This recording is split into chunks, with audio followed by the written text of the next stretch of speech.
प्रणाम किसान भाइयों, आपका स्वागत है हमारे कृषि चैनल में। आज हम बात करने वाले हैं आलू में लगने वाली एक बहुत ही आम लेकिन बहुत ही नुकसानदायक बीमारी के बारे में, जिसका नाम अर्ली ब्लाइट या इसको कहीं कहीं ताड़ी रोग भी कहते हैं। अगर इसका समय पर नियंत्रण नहीं किया गया तो ये हमारी फसल को 20 से 40% तक उत्पादन में नुकसान पहुंचाती है।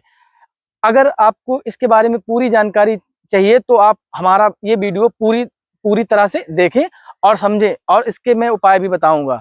यह रोग एक फफूंद होती है जिसका नाम है अल्टरनेरिया सोलानी पैदा करता है। यह लेट ब्लाइट जितना तेजी से नहीं फैलता है, लेकिन धीरे धीरे फैलता है, लेकिन हमारी फसल को बहुत ही नुकसान पहुंचाता है। इसको पहचानने के लक्षण, जैसे कि आप इसको कैसे पहचानेंगे, इसके जो आलू की जो पत्तियां हैं, पत्तियों पर गोल या अंदर भूरे काले रंग के धब्बे पड़ जाते हैं। इनके धब्बों के अंदर एक केंद्रित जो धब्बा है वो रिंग टाइप का बना लेता है, मतलब गोल गोल छल्ला जैसा बना लेता है।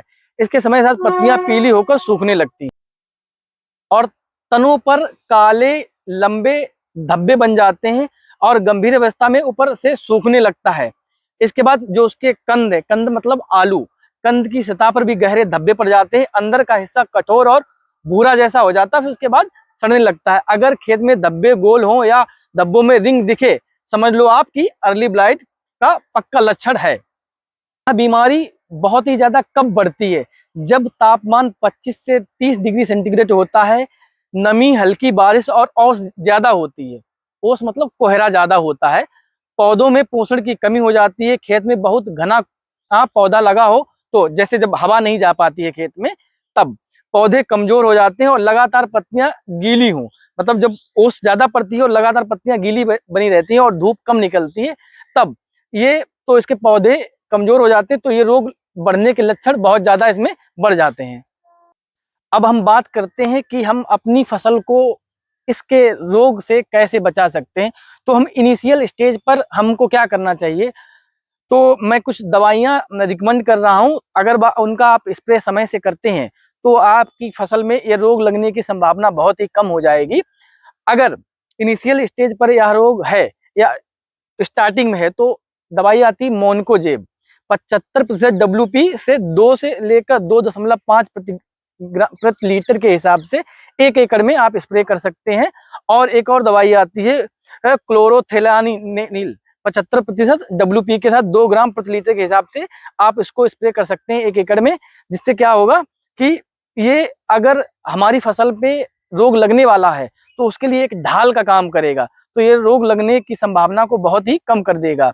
और अगर मध्यम गंभीर अवस्था है तो हमको क्या करना है, एक दवाई आती है एजोस्टेरोबिन और डाइफेंसोजोल। ये दवाई को 0.8 ml प्रति लीटर के हिसाब से हम लोग अपने खेत में स्प्रे कर सकते हैं। जिससे क्या होगा, अगर जो रोग है हल्का फुल्का अगर लग भी रहा है तो वो उसका प्रकोप जो है ना कम हो जाएगा।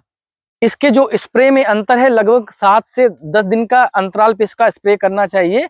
मौसम खराब हो तो 6 दिन में दोहरा सकते हैं। लेकिन इसके साथ में ये जो दवाइयां हैं, इसमें सिस्टमेटिक और कॉन्टेक्ट दवाइयों का मिश्रण सबसे बेहतरीन नियंत्रण देता है। इस बात का विशेष ध्यान रखें। एक बात का और विशेष ध्यान रखना है किसान भाइयों, अर्ली ब्लाइट और लेट ब्लाइट ये 2 प्रकार के रोग होते हैं जो हमारी आलू की फसल में लगते हैं।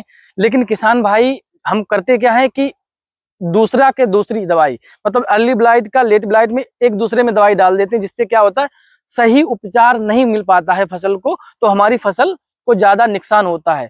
अगर आप इस पे भी वीडियो चाहते हैं तो हम अर्ली ब्लाइट और लेट ब्लाइट में भी अंतर बता सकते हैं, तो आप उस हिसाब से उपचार करिएगा। ये जो उपचार आज बताया है ये अर्ली ब्लाइट का था, जिससे जो आपकी फसल को नुकसान से बचाएगा। अगर आपको वीडियो अच्छी लगी हो तो हमारे चैनल को सब्सक्राइब करें, वीडियो को लाइक करें और अपने किसान भाइयों में शेयर जरूर करें। धन्यवाद।